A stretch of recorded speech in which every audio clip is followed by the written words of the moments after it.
Ndị be anyị na Bọlachi, anyị sị ka ọ dịrị unu na mma, anyị sị ka nke onye chikwelu ya zelu. Dịka o si dị, ya bụ Igbo Media ka anyị si bịa na uhuruchi nketa iwetara unu ya bụ ozi gbasara maka ihe na-eme na the Old Eastern Region. Dịka unu anụ ka o si ada, nwanne anyị nwoke wetara anyị ozi n'elu akwụkwọ tinana. Alright, this is according to the activist wetara ya bụ ozi n'elu akwụkwọ. As he quote, finally, DPM, Deputy Prime Minister Dr. Orabueze has finally been proved right. The untold story why Biafran Prime Minister Simon Ekpa was sold Vam the yards. Here the news in details. Kabapuni osu munem unu ya anu ife ga shock unu n'ilu akwụkwọ.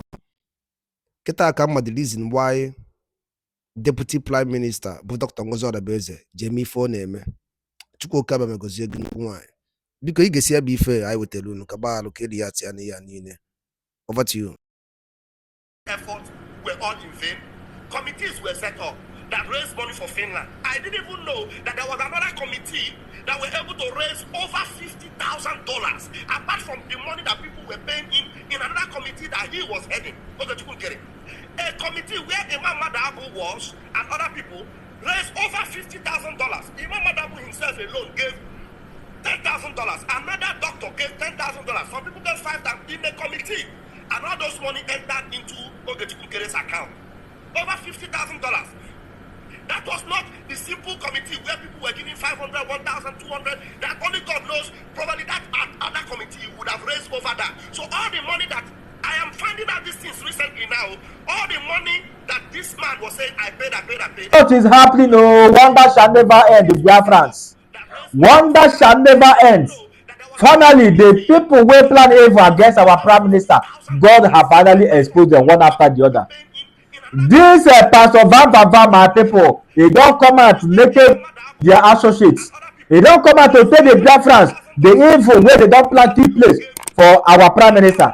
Okay, shey now it don't happen, abi? Okay, just mellow that. Today, you don't hear am now say this Vam, the man who sabi how to break egg, he don't call the tape Biafra say all their evil plans wey dem don plan keep concern our PM. Now they don expose themselves. You see, why would they tell you that you should know where you belong to? Even if you don't want to belong to anywhere, just remain neutral so that you will know who is pushing us. Now today, is it not happening? All right, so that the same people wey say Madam Orabueze say they go bow, now be there call they bow now. Who they win the fight? All right, my people. Say now the same people when they talk say Biafra is a USB charger.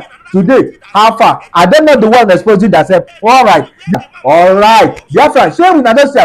When we dey tell na say these people na not about the evil and they say we dey play. Say they hear am now. Okay, I pause it. I go bust your brain this time around. Make you believe am. Say anything we dey talk, we not just carry talk. Now just true. Now we just dey talk. Okay, hold on.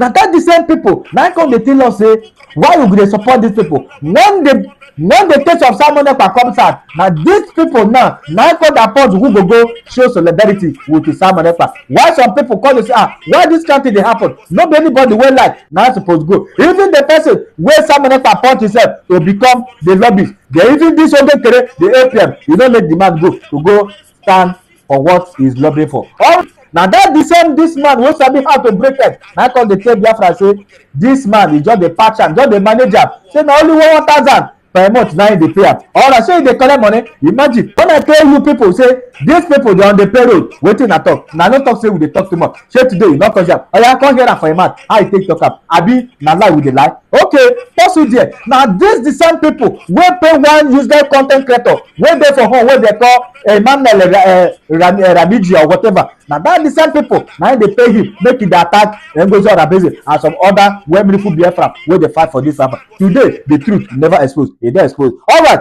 hold it there. Make I see you. Now that the same people wey be say all of us to drop am dey one side, they watch the activities and to come watch the activities. Now come tell the Biafra say these people they know me well. On a evil now they be, but na no gree. All right, today it don't happen. Come and hear it. Laugh and hear it. How they follow go associate take dey expose them. All right, hold it there. Make I see you. Now see the same people wey come dey deceive, dey cause confusion up here and here for this Biafra struggle not to come to reality, but at the end God shame them. You remember what what happened? If you say you don't forget so soon, you remember what happened for November 2024 for Finland, the native Finland, to declare this a Biafra struggle. What did they do? You know how they play their game, but at the end, God used this Dr. Ngozi Arebezi to shame them at the end. Today, my people, what are you seeing? All right, hold it there. Make us sing you.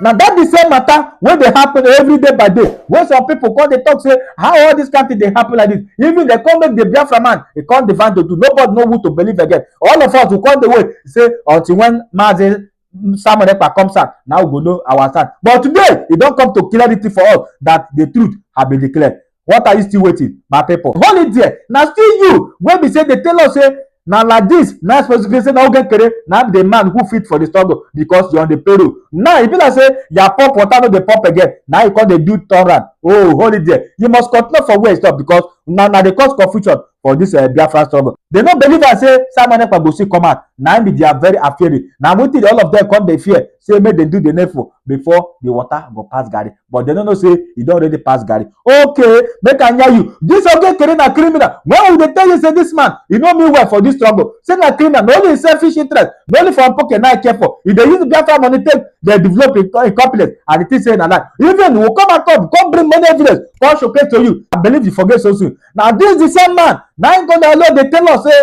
this struggle is a one-man struggle. But today, after they have won alive, they made the real meaningful Biafran who are fighting for this real struggle. Where are they today? My people, the truth is out. Go and watch it. Watch it.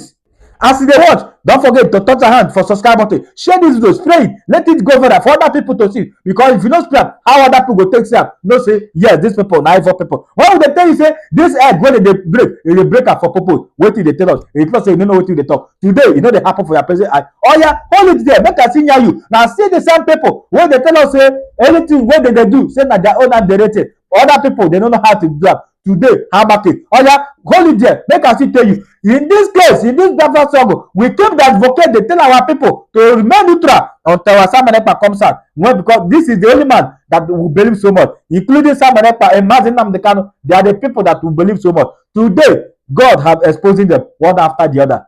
How about it? All the fallback people. Oh yeah, hold it there.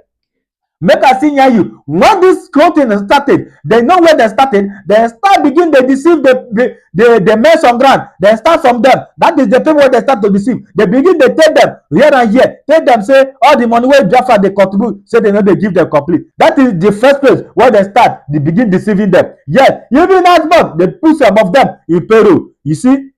That is the secret when Dr. Ngozi Arebezi here in Verita. He comes here and say, oh, how this country want to happen? Say, you know good though. Now he retrace. He can't change up. He can't open another card where better money take the enter. Now the people come out. Say this one, na accountability.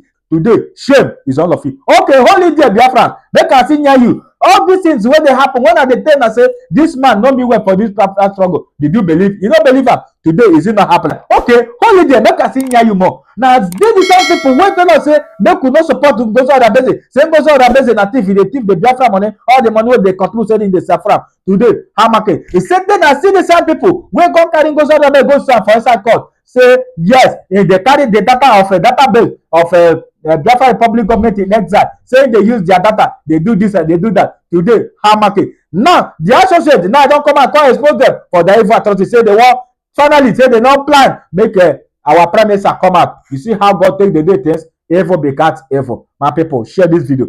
As the word video, share this video because this video is supposed to go viral. For other people to see this kind of evil people, when would they tell you say these people they don't be well for this Biafra struggle at the top you are just playing. Today is it not happen in your present eye? Or your post there, make us see and that story in case if you don't know. You know, say for DOS, these people that the group of people will destroy Mazi Simon Ekpa struggle, Mazi nnamdi Kanu struggle. They from DOS, they real IPOP. Now they be the IPOP members. Way from DOS, then come DOS, they come join our Prime Minister Simon Ekpa in the same struggle. We think say that they fight well, whereas they are not fighting well. Today, everything no clear for us is clear in our present eye. Oh yeah, hold it there. You remember how many times when this when the pastor was sabi how to pray God? You remember how many times when don't beg for appeal, make them forgive him for all his sins when don't commit. Shame I remember, but this one I believe him. all they do na real truth, e no lie, na true e talk. Because if you no apply this, if you no place am dey hold, why they come dey pay am $1,000 in every month? Now no be say the money no dey come, the money dey come, but when the truth come out na when they wan come go show solidarity with our prime minister in Finland based on the previous court case. That is where the whole truth showcase. My people, as I dey talk to you, when these people wan go, there are many prominent people wey dey for the cabinet wey suppose go show solidarity with our prime minister, but unfortunately no be wetin dem take na dem come say. Their APM, their so-called APM, the man wey dey say na the cat fit, na him come turn the table the other way round, come dey pod who go go and who no go go, even stop the lobbies not to follow them. My people, that is where the water, that is where the table will take a scatter. As now as I dey talk to you, my people, they don come vote of no confidence for their prime minister not again. Yes, now these the same people wey dey tell the Biafran say Ngozi Orabueze is a woman of power, say must power. Now today, are they not the one bow nuts? Oh, in make case you never know. Let me see you. Now see the same people where they tell Biafran say they do not contribute anything. They made the money, they enter their car, say now them they take care of the people, the men on ground. But today, how market?